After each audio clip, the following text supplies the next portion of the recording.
ఉన్నపలంగా గ్రామ వాలంటీర్లను తొలగింపు. ఇప్పుడు ఒక బ్రేకింగ్ అప్డేట్ అయితే రావడం జరిగింది. ఎవరు కూడా స్కిప్ చేయకుండా చివరిదాకా చూసేసేయండి. ఎందుకంటే వాలంటీర్లకు సంబంధించి ఒక షాకింగ్ న్యూస్ అయితే బయటపడడం జరిగింది. అయితే ఈ వార్త ఎంతవరకు వాస్తవం ఏంటనే పూర్తి సమాచారం అయితే ఇప్పుడు మనం తెలుసుకుందాం.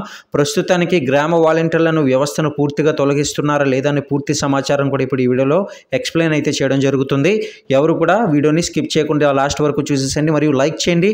మీరు లైక్ చేసినట్లయితే ఇటువంటి మరిన్ని లేటెస్ట్ అప్డేట్స్ అనేది ముందుగా మీరు పొందగలుగుతారు. ఇక ఈ వీడియోని షేర్ చేయడం మాత్రం మర్చిపోకండి. ఇక లేట్ చేయకుండా గ్రామ వాలంటీర్ల వ్యవస్థను ఎంతవరకు కొనసాగిస్తారు, ఒకవేళ గనక జగన్మోహన్ రెడ్డి గారు సీఎం కుర్చీ నుంచి వెళ్ళిపోయి చంద్రబాబు నాయుడు గారు సీఎం కుర్చీ మీదకి ఎక్కితే గనక అసలు ఈ యొక్క వ్యవస్థ ఉంటుందా లేదా అన్న సమాచారం కూడా ఇప్పుడు మనం తెలుసుకుందాం.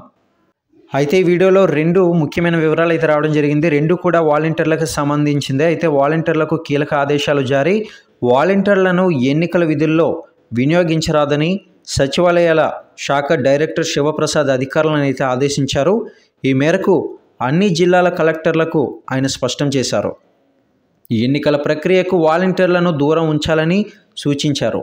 రాబోయే ఎన్నికల్లో పోటీ చేసే అభ్యర్థులను పోలింగ్ ఏజెంట్లుగా కూడా వినియోగించకూడదన్నారు. చూశారు కదండి, ఎట్టి పరిస్థితుల్లోనూ కూడా వచ్చే ఎన్నికలు, ఇప్పుడు రాబోతున్న ఎన్నికలకు సంబంధించి ఏజెంట్లుగా కూడా వాలంటీర్లు అయితే అనుమతించకూడదని ఖచ్చితంగా తేల్చి చెప్పేశారు.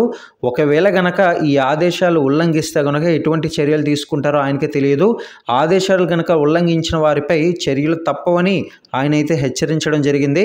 మరి ఇందులో భాగంగా వాలంటీర్లను అయితే పూర్తిగా ఎన్నికల విషయంలో అయితే తొలగించారు. మరి అదేవిధంగా కొంతమందిని పూర్తిగా బహిష్కరించడం అయితే జరిగింది వాలంటీర్లను. మరి వాళ్ళు ఎవరు ఏంటనే పూర్తి సమాచారం ఇప్పుడు తెలుసుకుందాం. మరి ఎంతమంది వాలంటీర్లను కూడా తొలగించారనేది ఇప్పుడు మీకు ఎక్స్ప్లెయిన్ చేయడం అయితే జరుగుతుంది.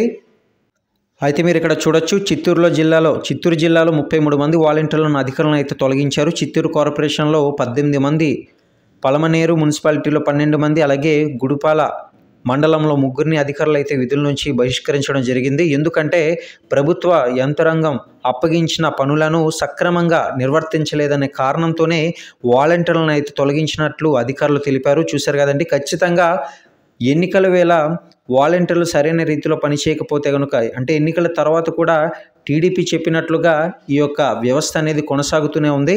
ఖచ్చితంగా కొనసాగుతుందని హామీ ఇవ్వడం కూడా జరిగింది. కానీ ఒకవేళ గనక సరైన రీతిలో సరైన సమయానికి వాలంటీర్లు గనక పని చేయకపోతే వారిని పూర్తిగా తొలగించే రైట్స్ అయితే ప్రభుత్వానికి ఉందని గుర్తుపెట్టుకోవాలి.